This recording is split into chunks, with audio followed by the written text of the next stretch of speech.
சிலர மாதிரி இன்னைக்கு நேத்து கெத்தானவங்க இல்லடா. நாங்க கழகம் தொடங்கி 1949 இருந்து கெத்து. இந்த தேர்தல் மிகவும் முக்கியமான ஒரு தேர்தல். ஏன்னு கேட்டீங்கன்னா இது தமிழ்நாடு விசஸ் டெல்லி. சிலர் அறிவாளிகள் கேட்கிறார்கள், இது என்ன சட்டமன்றத்திற்கான தேர்தலா அல்லது பாராளுமன்றத்திற்கான தேர்தலா என்று.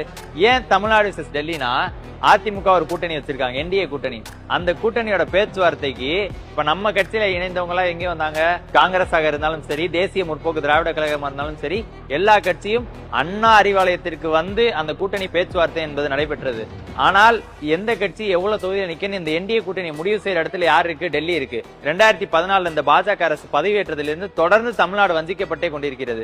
சமிக்கர சிக்ஸான் அபியான் அப்படின்ற தமிழ்நாட்டு பிள்ளைகள், குழந்தைகள் அந்த ஆரம்ப கல்வி பயில்வதற்கான நிதி அது ஒன்றிய அரசால் நிறுத்தப்படுகின்றது. நம்ம என்ன கேட்கிறோம்? மெட்ரோ திட்டத்துக்கு, கோயம்புத்தூர் மெட்ரோ, மதுரைக்கு மெட்ரோ, இப்படி ஒரு வளர்ச்சி திட்டங்களுக்கு எத்தகைய ஒரு திட்டங்களுக்கு நாம் கேட்டாலும் அதற்கு ஒரு அனுமதி நமக்கு கிடைக்க பெற மாட்டேங்குது. தமிழ்நாட்டின் பட்ஜெட் 2026க்கான அந்த மத்திய ஒன்றிய அரசினுடைய பட்ஜெட் வந்தா அந்த ஒன்றிய அரசு பட்ஜெட்ல தமிழ்நாடுன்ற பேர் கூட இல்லாத ஒரு சூழல் இருக்கு. பீகார்ல ஒரு 6 மாசத்துக்கு முன்னாடி தேர்தல் வந்து, ஆனா அந்த பீகார் தேர்தல்ல வாக்குக்காகவாது அந்த தேர்தலுக்கு முன்பு அந்த ஒரு மக்களுக்கும் 10,000 ரூபாய் அப்படின்னு ஒரு சலுகை வந்து ஒன்றிய அரசு அறிவிச்சிச்சு.